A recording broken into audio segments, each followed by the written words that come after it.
அனைவருக்கும் அன்பான வணக்கம். நம்ம இன்னைக்கு ஒரு முக்கியமான டாப்பிக்கை பற்றி பார்க்க போகிறோம்.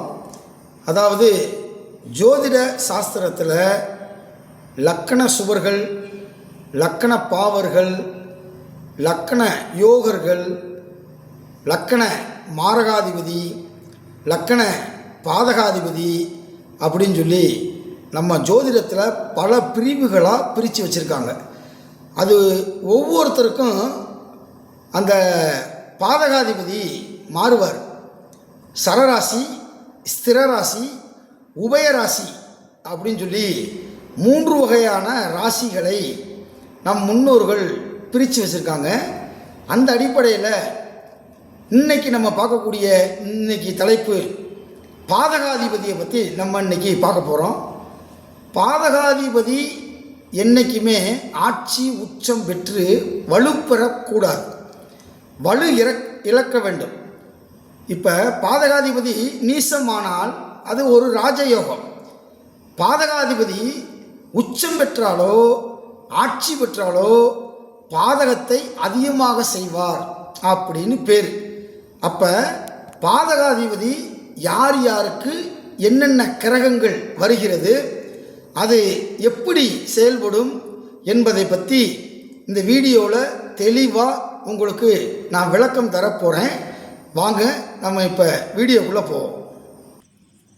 பாதகாதிபதி என்ன செய்வார் அப்படின்னு ஒரு கேள்வி கேட்டேன். அதை பற்றி தான் இன்றைக்கி வீடியோவில் தெளிவாக பார்க்க போகிறோம்.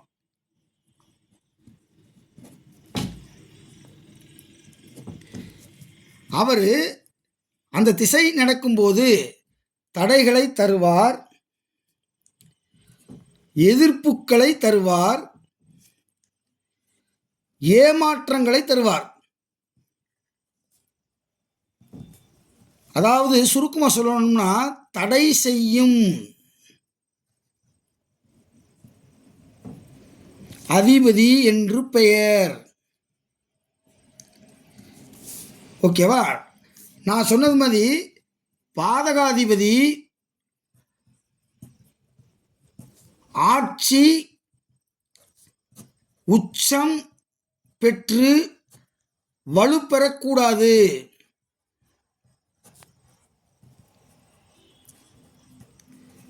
அதுதான் இங்கே இருக்கக்கூடிய ஒரு மேட்டர். இப்போ பாருங்க, ஒவ்வொரு லக்கணத்துக்கும் இந்த பாதகாதிபதி மாறுபடுவார். அதை பற்றி தான் இந்த வீடியோவில் தெளிவாக நம்ம பார்க்க போகிறோம். உங்களுக்கு தெரியும், சரம், ஸ்திர, உபயம், அதுக்கடுத்து சர, ஸ்திர, உபயம், அதுக்கடுத்து சரம், ஸ்திர, உபயம். அப்போ சரம், ஸ்திர, உபயம் அப்படின்னு சொல்லி 12 ராசிகளையும் சரராசிகள், ஸ்திரராசிகள், உபயராசிகள் என்று பிரித்திருக்கிறார்கள். அப்போ பாருங்க, சர லக்கணத்திற்கு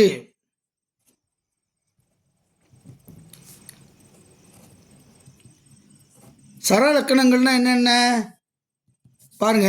மேசம்,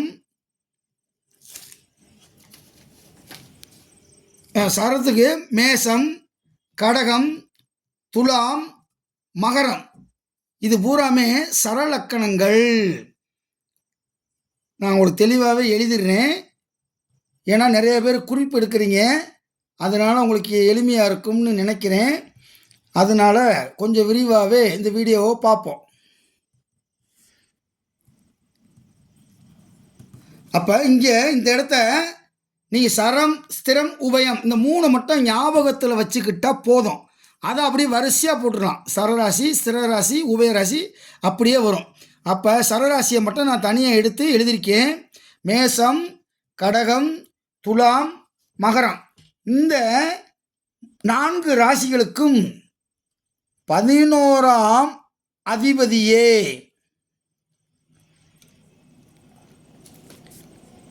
பாதகாதிபதியாக வருவார்.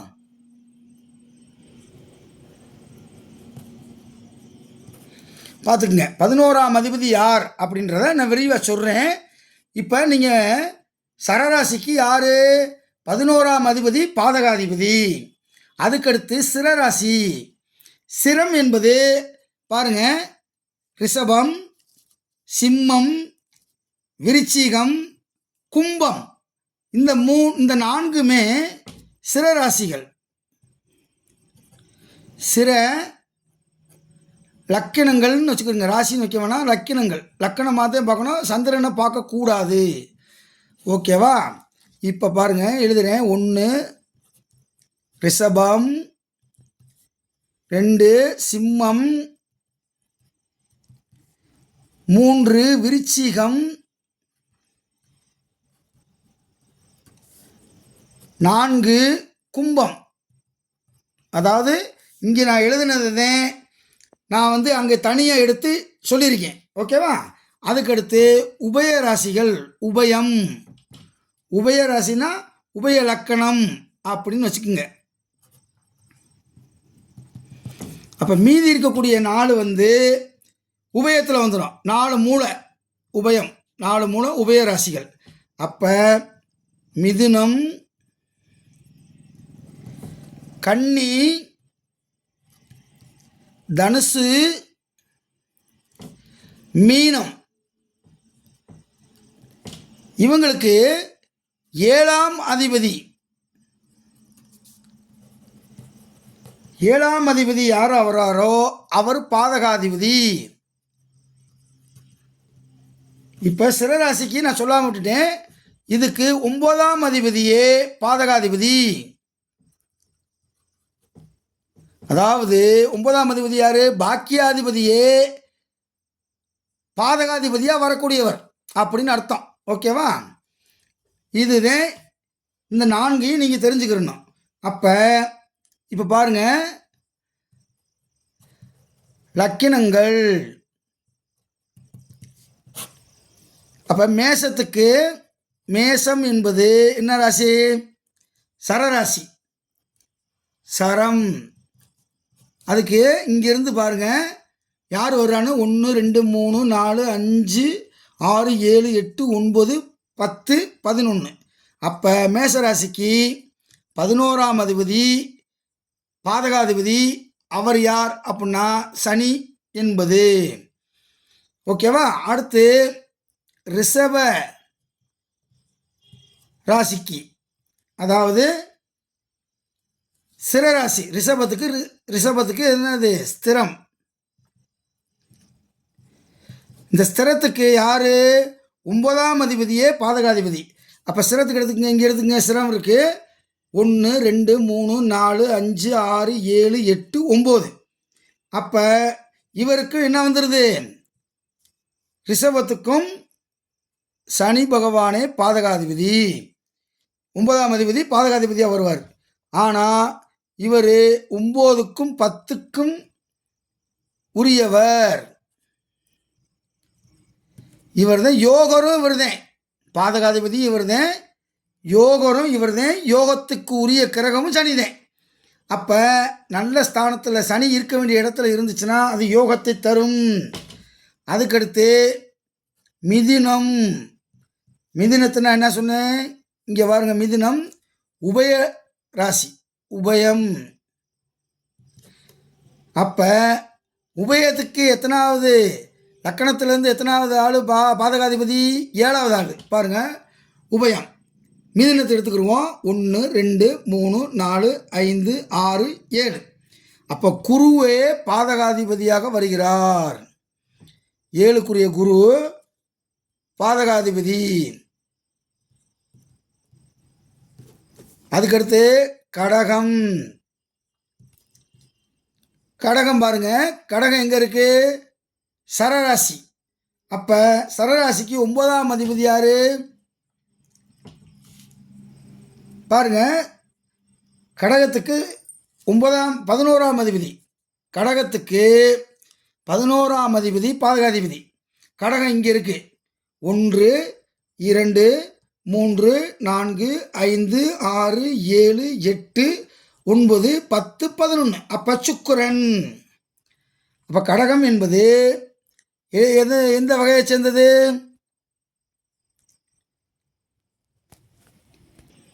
அப்போ சரம். ஓகேவா? அப்போ இதுக்கு சுக்கிரன் பாதகாதிபதி எந்த ஒரு காரணத்தை சொல்லியும் ஆட்சியோ உச்சமோ பெறக்கூடாது. ஓகேவா? அதுக்கடுத்து சிம்மம். சிம்மம் ஸ்திரராசியில் வரும். அப்போ ஸ்திரராசிக்கு 9க்குரியவன் யாருன்னு பாருங்க. சிம்மத்திலேருந்து 9வது ஆள். 1 2 3 4 5 6 7 8 9. செவ்வாய். இவர் பாதகாதிபதியாக வர்றாரு. ஆனால் அது அவருக்கு 4ஆம் இடத்திற்கும் 9ஆம் இடத்துக்கும் உரியவர். அப்போ சிம்ம ஸ்திரராசியில் லக்கணமாக பிறந்தவர்கள் செவ்வாய் எங்கே இருக்க வேண்டும்? 4 9 இருந்தால் அது சிறப்பு யோகராக தரும் அப்படின்றார். கோணத்தில் இருக்கணும். 1 5 9.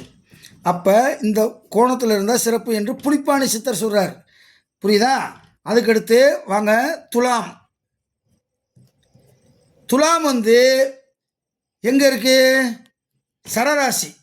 சரலக்கணத்துக்கு அதிபதி 11ஆம் அதிபதி. அப்போ துலாத்துக்கு சூரியன். இவர் 11ஆம் அதிபதி. அப்போ எங்கே இருக்கணும்? கேந்திரத்தில் இருக்கணும். எல்லாமே கேந்திரத்தில் இருந்தால் சிறப்பு. இல்லை என்றால் துலா லக்கணத்தில் பிறந்தவர்களுக்கு பாதகத்தை செய்யக்கூடியவன் சூரியன். இவன் 1 5 9 இருந்தால் மிகச்சிறப்பு அப்படின்றது புலிப்பாணி சித்தருடைய கருத்து. ஓகேவா? துலாகத்துக்கு அடுத்து விருச்சிகம். விருச்சியத்துக்கு பாருங்க, விருச்சியம் எங்கே இருக்கு? சிர லக்கணத்திற்கு. சிர லக்கணத்துக்கு 9ஆம் அதிபதி பாதகாதிபதி. அப்போ இவர் தேய்விரை சந்திரனாக வந்தால் பிரச்சனை அதிகம். அதை மைண்டில் வச்சுக்கிறணும். தேய்விரை சந்திரனாக வந்தால் இவர் தான் கோணாதிபதி. இவர் தான் கோணாதிபதி. கோணாதிபதினா 1 5 9க்குரியவர்கள் கோணாதிபதிகள். ஓகேவா? கோணாதிபதி. அப்போ வளர்விரை சந்திரனாக வந்தால் யோகத்தை தரும். தேய்விரை சந்திரனாக வந்தால் அந்த சந்திர திசையில் அவர்களுக்கு பிரச்சனைக்கு மேல் பிரச்சனை தரும் அப்படின்னு அர்த்தம். அதுக்கடுத்து தனுசு. தனுசுக்கு 7ஆம் அதிபதி யாரு? புதன். 7ஆம் அதிபதி. அப்போ தனுசு உபய லக்கணம். உபய லக்கணத்துக்கு 7ஆம் அதிபதி தான் பாதகாதிபதி. அப்போ புதனாக வருகிறார். இவரும் 1 5 9 இருந்தால் சிறப்பு என்று புலிப்பாணி சித்தருடைய பாட்டில் இந்த கருத்து இருக்குது. அதுக்கடுத்து மகரம். மகரத்துக்கு 11ஆம் அதிபதி யார்? செவ்வாய். 11க்குரியவர் செவ்வாய். ஓகேவா? அதுக்கடுத்து கும்பம். பாருங்க, கும்பம் சிரலக்கணம். சிரலக்கணத்துக்கு 9ஆம் அதிபதி யார்? சுக்கிரன்.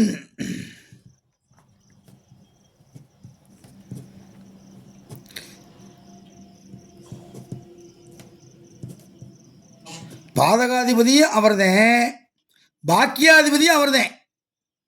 அப்போ இவர் பாதகத்தை செய்வாரா பாக்கியாதிபதியினுடைய வேலையை செய்வாரா அப்படின்னா அங்கே தான் ஜோதிடத்தின் நுணுக்கம் இருக்கிறது.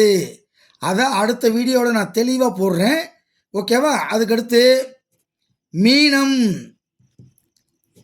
பாருங்க, மீனம் எங்கே இருக்கு?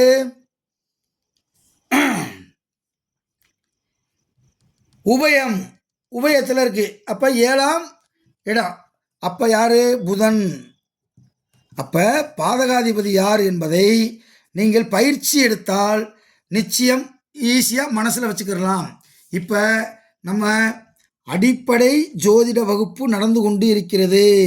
ஆன்லைனில் அடிப்படை ஜோதிட வகுப்பு நம்ம நடந்துக்கிட்டு இருக்கோம்.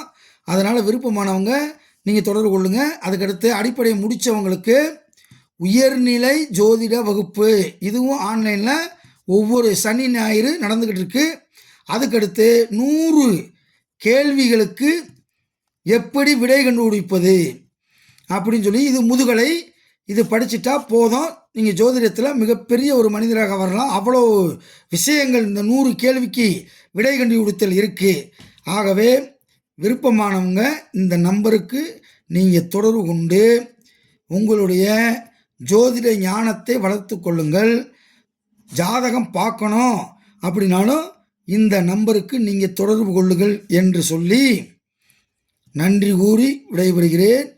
ஓம் நமச்சிவாயா.